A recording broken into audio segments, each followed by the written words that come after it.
사랑합니다. 오늘도 하나님 앞에 예배하기 위해서, 하나님 앞에 예배를 올려드리기 위해서 귀한 마음을 정하여서 각자 정하신 장소에서 예배를 드리고 계시는 여러분을 환영하고 또 축복합니다. 오늘 하나님께서 우리에게 귀한 날을 주셨습니다. 우리 하나님께 주신 복된 날에, 이 귀한 날에 하나님 앞에 시간과 마음과 정성을 들여 함께 예배하는 시간 되었으면 좋겠습니다. 우리 시간 함께 예배하겠습니다.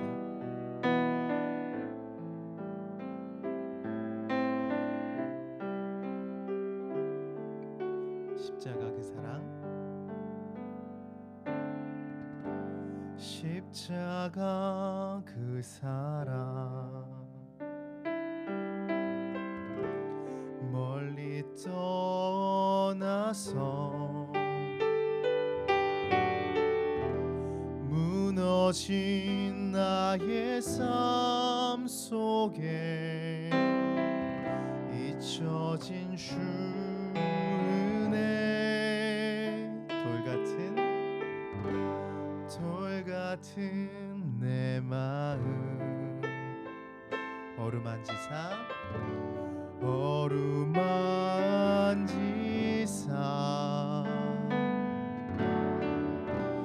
다시 일으켜 세우실 주를 사랑합니다.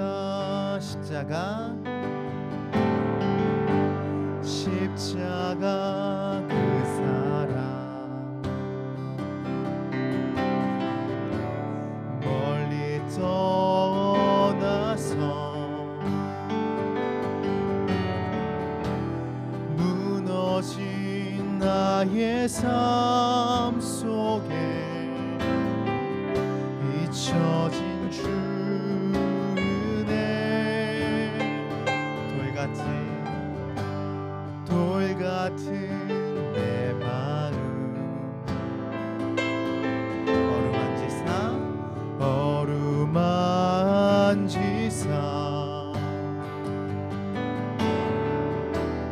다시 일으켜 세우신 주를 사랑합니다. 주님 나를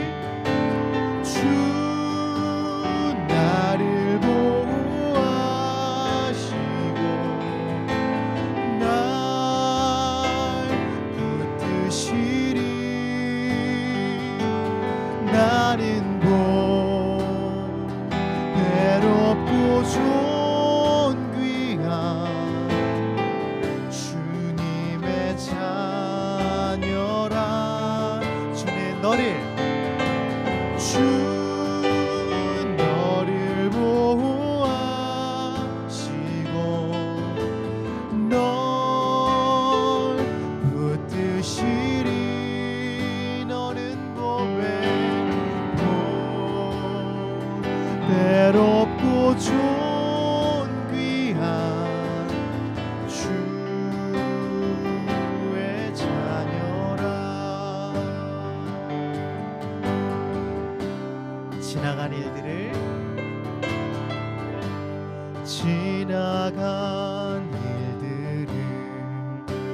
기억하지 않고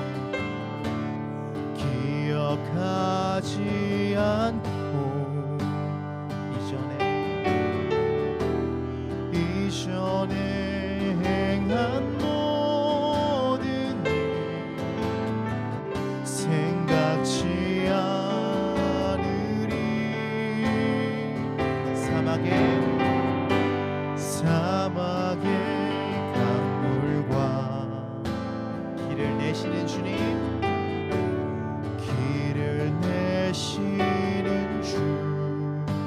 우리 안에 새 일을 행하신, 내 안에 새 일을 행하신 주만 바라봅니다. 아멘. 주 나를 보호하시고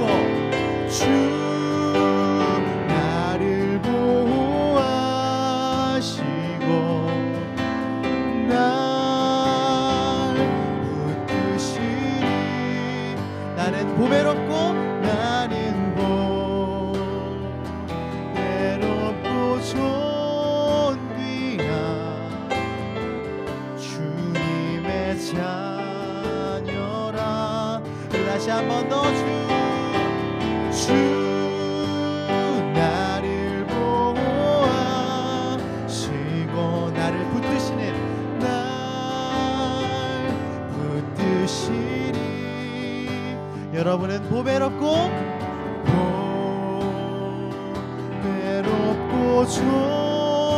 존귀한 주님의 자녀라. 우리 가슴에 손을 얹고요. 주 나를 보호하시고 날 붙드시리.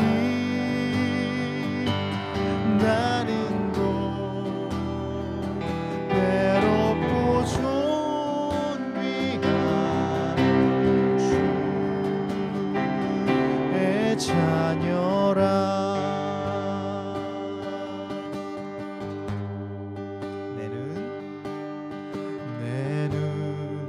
주의 영광을 보내. 우리 가운데 계신 주님 그 빛난 영광 온 하늘 덮고 그 찬송 온 땅 가득해. 내 눈 주의 영광을 보내. 찬송 가운데 서신 주님. 주님의 얼굴은 온 세상 향하네. 권능의 발을 드셨네. 주의 영광 이곳에 가득해. 우린 선의 주님과 함께 찬양하며 우리는 전진하리. 모든 열방 주 볼 때까지 주의 영광 이곳에 가득해. 우린 선의 주님과 함께 찬양하며 우리는 전진하리. 모든 열방 주 볼 때까지. 우리 마지막으로요. 주의 영광 이곳에 가득해. 우린 선의 주님과 함께 찬양하며 우리는 경배하리. 모든 열방 주 볼 때까지.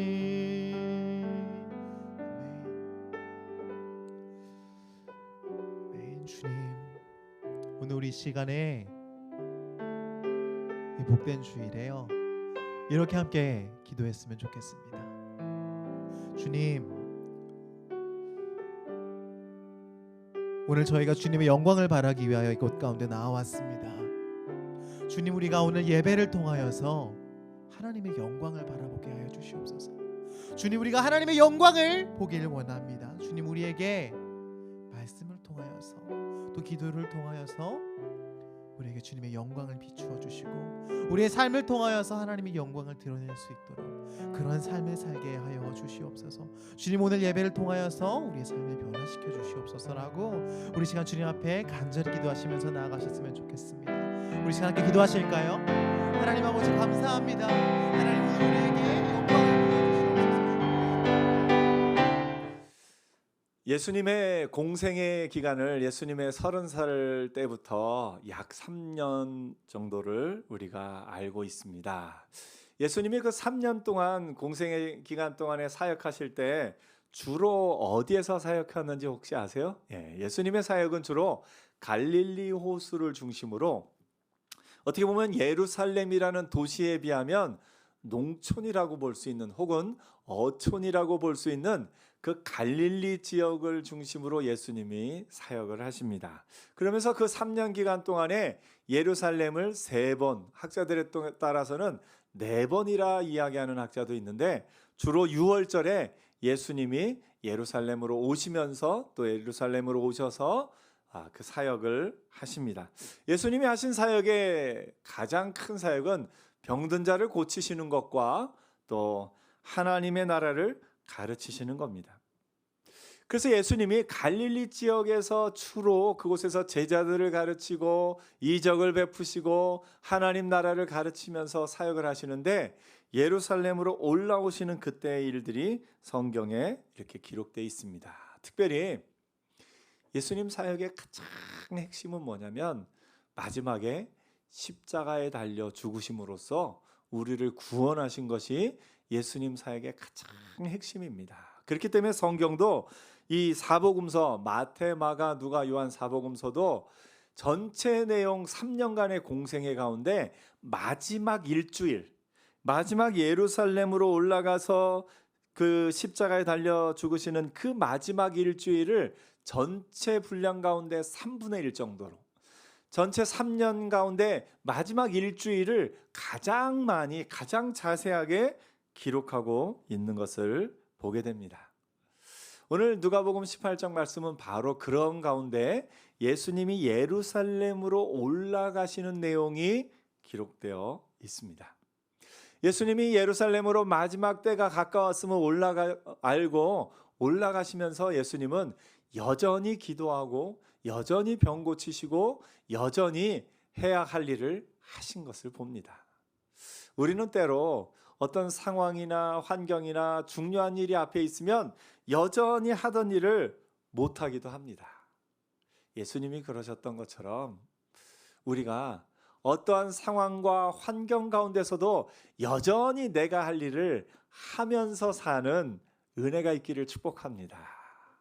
앞에 큰 일이 다가오고 또 두려움이 다가오고 그런다 할지라도 여전히 예배하고 여전히 찬양하고 여전히 하나님 앞에서 기도하면서 사는 것, 그것이 우리가 해야 할 일인 것을 보게 됩니다.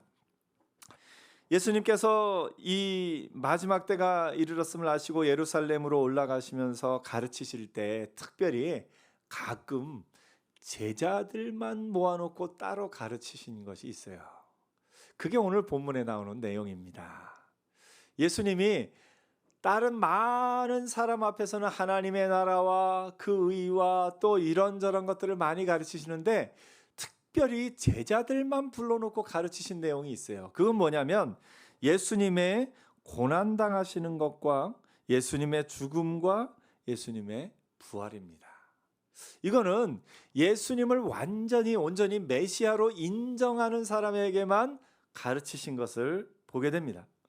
제자들에게도 예수님의 죽으심에 대해서, 예수님이 고난당하실 것에 대해서 언제 처음 가르치셨냐면, 저 가이사랴 지방에서 예수님이 물어보십니다. 사람들이 나를 누구라 하느냐? 그랬더니 제자들이 어떤 사람은 엘리야라고 하고, 어떤 사람은 세례 요한이라고 하고, 어떤 사람은 예레미야가 다시 나타났다, 이렇게 이야기합니다. 그때 예수님이 또 물으십니다. 너희는 나를 누구라 하느냐? 그때 베드로가 아주 유명한 믿음의 고백을 하죠. 뭐라고 했습니까? 주는 그리스도시요 살아계신 하나님의 아들이시니이다. 저와 여러분도 그렇게 고백하죠. 한번 고백해 볼까요? 주는 그리스도시요, 주는 그리스도시요 살아계신 하나님의 아들이시니이다. 살아계신 하나님의 아들이시니이다. 여러분이 이 고백이 나오기까지가 쉽지가 않습니다. 제자들이 그렇게 많이 다녔지만 이 베드로도 한참을 지난 후에야 고백하는 겁니다. 예수님이 진정 그리스도이십니다. 예수님이 메시아이십니다. 예수님이 하나님의 아들이십니다. 사실 이 고백을 할 때 예수님이 말씀하십니다. 이렇게 고백하게 한 것은 네가 한 것이 아니라 성령께서 하신 것이다. 여러분, 우리가 예수님을 구주로 고백하는 건 내 속에 있는 내 능력이 아니라 성령께서 나를 그렇게 고백하게 하셨기 때문에 우리가 예수님을 구주로 영접하고 그렇게 고백할 수 있는 겁니다. 그래서 예수 믿는 사람은 다 어떤 사람이냐? 성령 받은 사람이에요. 성령을 받지 않고서는 그 누구도 예수님을 구주라, 예수님을 하나님의 아들이라 고백할 수 없는 것을 봅니다. 베드로가 주는 그리스도시요 살아계신 하나님의 아들이시니다 고백하고 나니까 그제서야 예수님이 고난에 대해서, 죽음에 대해서, 부활에 대해서 가르치기 시작하십니다. 오늘 이 예수님이 오늘 본문의 18장에 예수님의 죽으심에 대해서 이야기하신 것은 성경 누가복음에서도 6번째 가르치신 겁니다. 그 전부터 계속해서 가르치신 겁니다. 그런데 제자들이 오늘 본문에 보니까 제자들이 이것을 하나도 깨닫지 못하더라. 제자들은 이것을 깨닫지 못했어요. 왜 깨닫지 못했을까요? 그는 제자들의 마음에는 뭐가 있었냐면 예수님이 이제 예루살렘으로 올라가시면서 내 때가 가까웠다 하니까 제자들이 무슨 생각을 하냐면 야, 이제 정말 예수님이 하나님의 나라를 세우시는구나. 제자들이 생각했던 하나님의 나라는 어떤 나라냐면 이 로마의 압제로부터 우리를 구원해서 독립된 이스라엘 국가를 이루는 것, 그거를 생각했습니다. 우리나라로 하면 우리 일제 강점기에 있던 우리의 마음 가운데 야, 이제 드디어 저 일제 강점기의 시기가 끝나고 우리나라가 독립된 나라가 되는구나 할 때 그런 생각, 그런 감격, 그런 생각이 제자들의 마음 가운데 있었습니다. 그래서 예수님이 이제 마지막 때가 가까웠음을 이야기하면서 예루살렘으로 가시니까 이제 정말 하나님의 나라가 이곳에 세워지는구나. 이제 저 로마인들은 다 물러가고 하나님을 온전히 섬길 수 있는 이스라엘 나라가 되겠구나. 그 생각을 했어요. 그 생각을 하고 나니까 예수님의 그 제자들의 어머니 가운데 한 어머니가 나와서 역시 엄마들 마음은 예나 지금이나 똑같은 것 같아요. 엄마가 나와서 예수님에게 부탁합니다. 예수님이 하나님 나라를 온전히 세우실 때 제 아들이 둘인데 하나는 예수님의 우편에, 하나님이 예수님의 좌편에 그렇게 앉게 해주시기를 부탁드리나이다. 이 엄마의 마음은 똑같은 것 같아요. 아들이 잘 되기를 바라는 마음. 그랬더니 예수님이 네가 지금 무엇을 부탁하는지 알지 못하는도다 하면서 예수님이 당하실 고난과 그것에 대해서 이야기를 하십니다. 다른 제자들은 이야기를 들으면서 막 화를 내면서 아니 우리가 그 자리에 앉아야지 하면서 서로 누가 높은 자리에 앉을 것인가 그런 생각을 하고 있던 때입니다. 제자들은 예수님의 고난을 이해하지 못했습니다. 이 제자들이 예수님의 그 고난을 언제 이해하게 되냐면 예수님 실제로 죽으신 이후에, 예수님이 실제로 부활하신 이후가 돼서야 제자들이 예수님이 말씀하신 것이 무엇인지를 그때서야 깨닫습니다. 특별히 엠마오로 내려가는 두 제자에게 예수님이 가르치십니다. 누가복음 24장 44절에 또 이르시되 내가 너희와 함께 있을 때 너희에게 말한 바 곧 모세의 율법과 선지자의 글과 시편에 나를 가리켜 기록된 모든 것이 이루어져야 하리라 한 말이 이것이라 하시고 이에 그들의 마음을 열어 성경을 깨닫게 하시고, 그 깨닫게 하신 내용이 뭐냐면 이같이 그리스도가 고난을 받고 제3일에 죽은 자 가운데 살아날 것과 또 그의 이름으로 죄사함을 받게 하는 회개가 예루살렘에서 시작하여 모든 족속에게 전파될 것이 기록되었으니 하면서 예수님이 가르치시니까 그제서야 깨닫는 겁니다. 아, 예수님이 말씀하신 고난과 죽음과 부활이 이것이구나. 예수님께서는 제자들에게 지금 당장 너희에게 하나님의 나라가 너희가 생각하는 대로, 너희가 생각하는 방법대로 저 로마의 압제를 끝낼 그럴 하나님의 나라가 임하는 것이 아니다. 그 전에 내가 고난받아야 되고, 그 전에 내가 십자가에 죽어야 되고, 그리고 내가 부활하여야 하나님의 나라가 이 땅에 임할 것이다. 예수님이 그렇게 가르치신 거예요. 그런데 제자들은 이해하지 못했습니다. 어떻게 보면 오늘 우리도 예수님의 이 말씀을 온전히 이해하지 못하는 부분이 있기도 한 것 같습니다. 무슨 얘기냐면 우리가 예수 그리스도 안에서 진정 소망해야 될 것은 뭐냐면 우리가 부활한다는 거예요.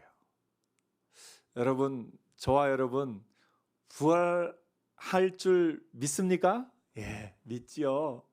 믿습니다.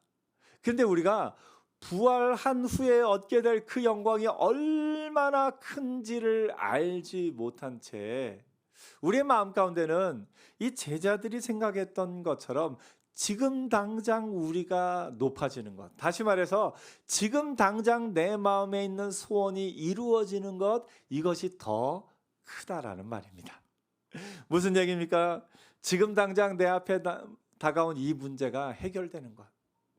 지난번에 건강에 이런 어려움이 있었는데 이 문제가 해결되는 것. 지금 경제적으로 이런 어려움이 있는데 이 문제가 해결되는 것. 지금 자녀들에게 이런 문제가 있는데 이 문제가 해결되는 것. 어떻게 보면 우리는 지금 당장 내 눈앞에 있는 문제가 해결되는 것을 너무 크게 본 나머지 부활한 후에 우리가 얻게 될 영광이 얼마나 큰지를 생각하지 못하고 그것을 믿음으로 바라보지 못하고 지금 당장 눈앞에 있는 그것만을 보면서 살아갈 때가 있다라는 겁니다. 그런 우리의 마음이, 우리의 믿음이 어떻게 보면 이 여기에 나오는 제자들의 믿음과 참 비슷하게 닮아 있습니다. 그런 우리에게 예수님은 말씀하십니다. 예수님께서 3일 만에 살아나리라 하시면서 부활하실 것을 말씀하고 있습니다. 그래서 우리 삶의 중요한 것은 뭐냐면요, 부활을 바라보는 거예요. 부활의 영광을 바라보는 겁니다. 우리가 이 땅에서 우리의 몸이 연약해지고 이 땅에서 우리의 삶에 이런 문제 저런 문제가 있고 하지만 그 모든 것을 뛰어넘어서 우리가 영원히 부활한 자로서 이 땅의 모든 죽음을 능히 넘어서서 부활한 자로 하나님의 영광 안에서 예수 그리스도와 함께 영광스러운 하나님의 나라에서 부활한 자로 살게 될 겁니다. 아멘. 우리가 그 소망을 가지고 살아야 돼요. 그래서 지금 당장 내 눈앞에 다가온 이 문제가 해결되지 않아도 좋습니다. 왜냐, 나는 부활할 것이기 때문에. 지금 당장 이 문제가 나에게 다가와도 좋습니다. 나는 부활할 사람이기 때문에. 그런데 우리의 마음은, 우리의 믿음은 아직도 연약해서 나한테 이런 문제가 안 생겼으면 좋겠고 내 앞에 있는 이 문제가 빨리 해결됐으면 좋겠고 이 문제가 해결되지 않는 이상 내 마음이 답답해서 아무것도 할 수 없는 것 같은 그런 때가 있습니다. 오늘 여러분, 그럴 때 그 문제를 바라보는 것이 아니라 문제 너머에 있는 하나님의 영광, 하나님의 역사하심, 결국은 나를 부활하게 하실 그 하나님의 은혜를 바라보며 나가는 은혜가 있기를 축복합니다. 그 하나님 나라의 부활의 영광을 바라보면 지금 앞에 있는 이것은 아무것도 아닙니다. 바울은 이것을 빌립보서에서 부활의 권능이다라고 표현했습니다. 권능, 능력이라는 거죠. 부활이라는 것이 우리의 삶에 얼마나 큰 능력을 발휘하는가, 바울은 그걸 봤습니다. 어디서 그걸 봤냐면 사실은 바울이 예수 그리스도를 그 다메섹 도상에서 만나기 전부터 스데반의 순교 현장을 지킨 바울입니다. 그때는 스데반을 돌로 쳐 죽이는 일에 앞장섰던 사람이 바울입니다. 근데 바울이 스데반이 돌에 맞아 죽어가는 모습을 보면서 충격을 느낀 겁니다. 나중에 사도행전의 기록을 보면 알 수가 있습니다. 그 사도행전은 누가가 썼는데요. 누가는 의사였습니다. 그것도 바울이 1차 전도여행을 마치고 2차 전도여행 때 가던 그 길에 빌립보 가는 그 길에 만난 사람이 누가입니다. 그래서 누가는 나중에 예수를 믿었고 나중에 바울을 통해서 그 예수를 믿고 바울을 통해 모든 이야기를 듣는 가운데 그가 바울의 이야기를 통해서 들은 이야기를 스데반을 뭐라고 기록하냐면 그때 스데반의 얼굴이 얼마나 밝았는지 죽음 가운데 죽음이 임하는 가운데도 여전히 그 스데반의 얼굴이 얼마나 밝았는지를 그것을 기록한 것을 보면 알 수가 있습니다. 바울은 그때 충격을 받은 겁니다. 나는 평생 율법을 연구하고 하나님의 말씀 안에 산다고 한 나였는데 저 스데반이 죽음 앞에서도 오히려 저렇게 밝게 있는 것을 보니 저것이 무엇인가? 그것이 바울의 마음에 큰 충격이었고 그가 다메섹으로 가는 그 길에서 예수 그리스도를 만나면서 비로소 깨닫게 된 겁니다.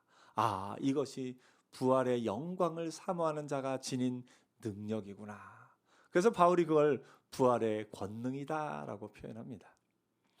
부활의 영광을 사모하는 자는 이 땅에서의 모든 어려움을 이길 능력이 있습니다.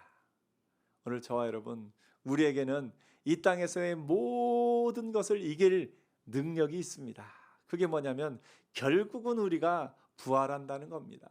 결국은 우리가 하나님의 영광의 은혜 안에 첫 열매가 되신 예수 그리스도처럼 우리도 부활한다는 겁니다. 그래서 지금 당장 우리 앞에 있는 이 문제, 지금 당장 우리 앞에 다가온 이 건강의 또는 경제적인 또는 자녀의 이런 모든 문제가 온전하게 해결될 그날이 있다라는 겁니다. 그래서 여러분, 부활의 영광을 소망하는 자로 살기를 축복합니다. 옆에 한번 얘기해 주세요. 저는 부활할 겁니다. 저는 부활할 겁니다. 예. 여러분, 우리가 이 땅 가운데서 영원한 하나님의 은혜 안에 부활할 것을 믿으며 그 믿음 안에 소망을 갖고 사는 저와 여러분 되기를 축복합니다. 영원히 부활할 우리가 이 땅 가운데 사는 것은 사실은 이 땅 가운데서는 부활을 연습하며 사는 겁니다. 우리의 삶은 어떤 삶이냐? 부활을 연습하는 삶입니다. 사실 우리의 삶 가운데는 마치 죽은 것과 같은, 이제 모든 것이 끝났구나, 이제 나에게는 소망이 없구나 하는 것 같은 상황이 우리의 삶 가운데 많이 있습니다. 때로는 마음이 무너져서 모든 것이 끝난 것 같기도 하고, 때로는 건강의 연약함으로 말미암아 모든 것이 끝난 것 같기도 하고, 때로는 경제적으로 너무 큰 어려움을 만나 모든 것이 끝난 것 같기도 하고, 때로는 자녀가 마음을 괴롭히는 그것으로 말미암아 모든 것이 끝난 것 같은, 죽음에 이른 것 같은 상황이 우리의 삶 가운데는 있습니다. 그런데 예수 믿는 우리는 그 삶 가운데 또 일어섭니다. 그리고 또 일어서고 또 일어서고, 그 삶을 통해서 부활을 경험하며 나아가는 삶, 그것이 믿음의 삶인 것을 보게 됩니다. 오늘 여러분, 제자들은 지금 이 순간에는 예수님의 부활을 이해하지 못했어요. 고난을 이해하지 못했어요. 그래서 예수님의 제자 가운데 베드로도 예수님이 고난에 대해서 이야기하자마자 예수님 앞을 막아서면서 주여 안 됩니다 하면서 예수님의 그 앞을 막아섭니다. 베드로도 그랬어요. 우리에게, 예수님에게 그런 고난이 있으면 안 됩니다.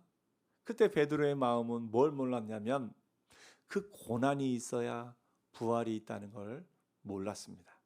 그 고난이 없기만을 바랬습니다. 그것이 베드로의 마음입니다.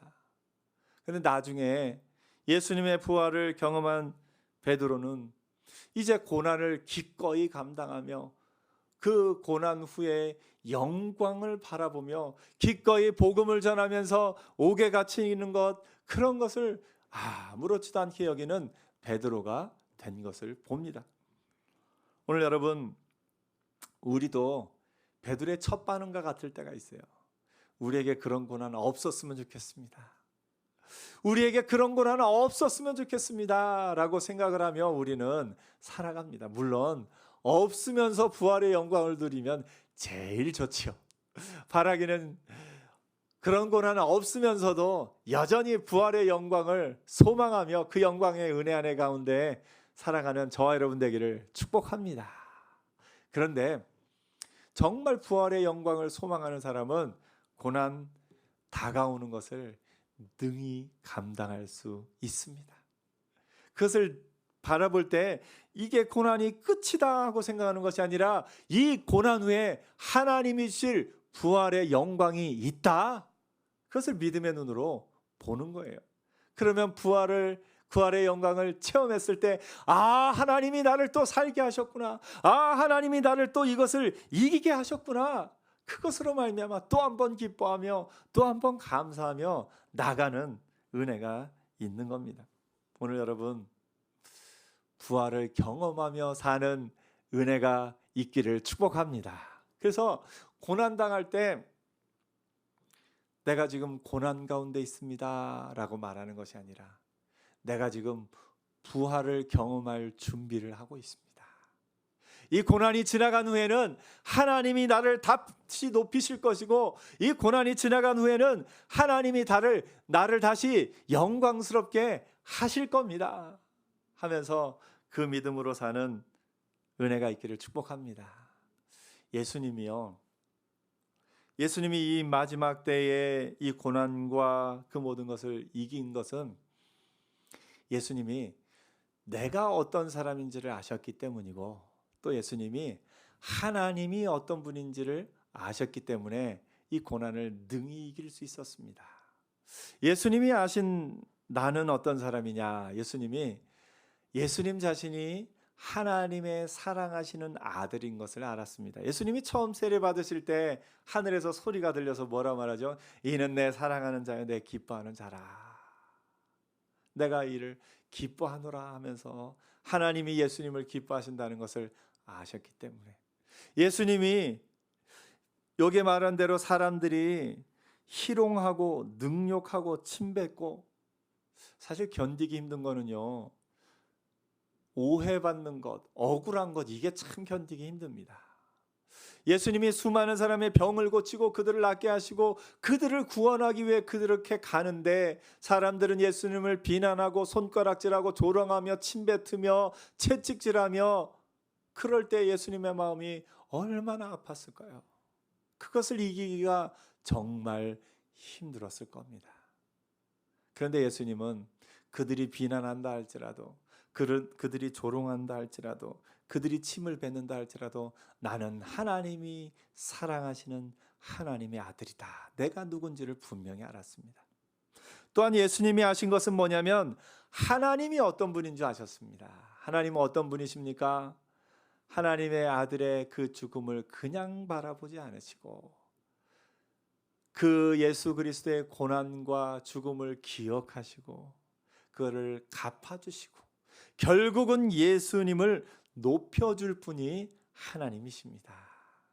오늘 우리도 그렇습니다. 오늘 우리도 이 고난을 이기는 힘은 뭐냐면 내가 어떤 사람인지 아는 것과 하나님이 어떤 분인지를 아는 이 두 가지가 우리 안에 있으면 이 모든 것을 능히 이기고 부활을 경험하면서 사는 거예요. 가장 먼저 여러분이 어떤 사람인지를 알아야 돼요. 여러분의 그 삶의 기준이 내 기준인가 하나님의 기준인가를 봐야 돼요. 내 기준과 하나님의 기준 가운데 어느 것을 취해야 되겠습니까? 하나님 기준을요. 내 기준으로 볼 때 혹은 세상의 기준으로 볼 때 나는 어떻습니까? 연약함이 있고 이런저런 부족함이 있고 다른 사람에 비해서 이것이 부족하고 저것이 부족하고 내 기준으로 볼 때는 그렇습니다. 그런데 믿음은요, 내 기준을 버리고 하나님 기준을 취하는 게 믿음이에요. 성경의 창세기에 제일 많이 나온 말이 뭐라고요? 창세기 1장에 하나님 보시기에 좋았더라. 아담과 하와가 죄를 범하기 전에는 하나님 보시기에 좋은 건 아담과 하와 보기에도 좋았어요. 그런데 아담과 하와가 선악과를 먹자마자 내가 보니까 이게 죄의 기본이에요. 내가 보니까. 그래서 믿음은 뭐냐면 내가 보니까를 하나님 보시기에로 바꾸는 거예요.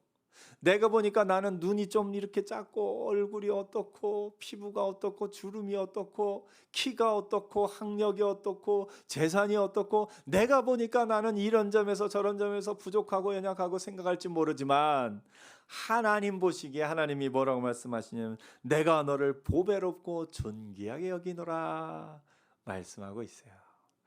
여러분 얼굴은 어떻습니까? 어떤 얼굴이에요? 보배로운 얼굴이에요. 여러분 얼굴은 어떤 얼굴이에요? 존귀한 얼굴이에요. 그래서 여러분은 하나님 보시기에 아름다운 사람들입니다. 옆에 사람에게 믿음으로 고백해 보세요. 저는 하나님 보시기에 아름다운 사람입니다. 하나님 보시기에 아름다운 사람입니다. 아멘. 내가 비록 이것이 연약하고 저것이 부족하다 할지라도 나는 하나님 보시기에 아름다운 사람이다. 이것이 하나님 기준이에요. 우리가 하나님 기준을 갖고 있으니까 옆에 사람 한번 칭찬해 주세요. 제가 보기에도 참 아름다운 분이십니다. 제가 보기에도 참 아름다운 분이십니다. 아멘. 예, 이게 믿음이에요. 내 기준을 버리고 하나님 기준을 취해서 내가 누구인지를 아는 거. 그러면 내가 주눅 들고 살 일이 없어요. 하나님이 나를 복의 근원으로 삼으셨어요. 하나님이 아브라함에게 너를 복이 되게 할지라, 너를 축복하는 자에게 내가 복을 주겠다. 그러니까 이 세상이 아브라함으로 말미암아 복을 받는 거예요. 그럼 이 세상은 누구로 말미암아 복을 받냐면 믿음의 후손인 우리들, 나를 통해서 내 주변 사람들이 복을 받는 겁니다. 아멘. 그래서 나는 그만큼 복 있는 사람들이에요. 여러분의 자녀들은 여러분을 통해 이미 복 받았습니다. 그래서 나를 통해 복이 흘러간다. 그 믿음으로 나는 그만큼 보배롭고 존귀한 사람인 것을 믿는 것이 믿음입니다. 예수님이 자신이 어떤 사람인지를 분명히 하나님의 말씀을 근거로 아셨듯이 우리도 하나님의 말씀을 근거로 내가 어떤 사람인지, 내가 얼마나 소중하고 존귀하고 귀한 사람인지를 깨달아 아는 은혜가 있기를 축복합니다. 또 한 가지, 하나님이 어떠한 분이신지. 하나님은 어떠한 분이세요? 예수님을 부활하게 하시고 예수님을 높여주신 분이 하나님이세요. 그 하나님이 저와 여러분을 높여주실 겁니다. 저 하나님이 저와 여러분의 마지막에 궁극적으로는 우리를 부활하게 하실 겁니다. 그리고 우리를 하나님 우편에까지 우리를 높여주실 겁니다. 그래서 그 하나님을 믿는 믿음, 내가 어떤 사람인지를 알고 하나님이 어떤 분이신지를 알면 우리가 이 시대를 능히 이길 수 있습니다. 오늘 여러분, 영원한 부활을 하게 될 우리가 이 땅 가운데서도 부활을 경험하며 사는 은혜가 있기를 축복합니다. 우리의 마음은 계속해서 죽은 자와도 같이 낙심하고 또는 낭망하고 혹은 실패한다고 해서 절망할 때가 우리 삶 가운데는 참 많이 있습니다. 그럴 때마다 아니야, 나는 다시 일어날 거야. 아니야, 나는 부활할 거야. 아니야, 나는 하나님의 영광을 누리게 될 거야. 선포하면서 여러분 삶의 삶 속에서 아침에는 조금 낭망했다가 하나님의 말씀을 근거로 다시 일어나고 다시 일어서고, 그래서 늘 부활을 경험하며 그 부활을 증거하며 사는 하나님의 사람들 되기를 축복합니다. 우리는 부활할 겁니다. 아멘. 기도하겠습니다.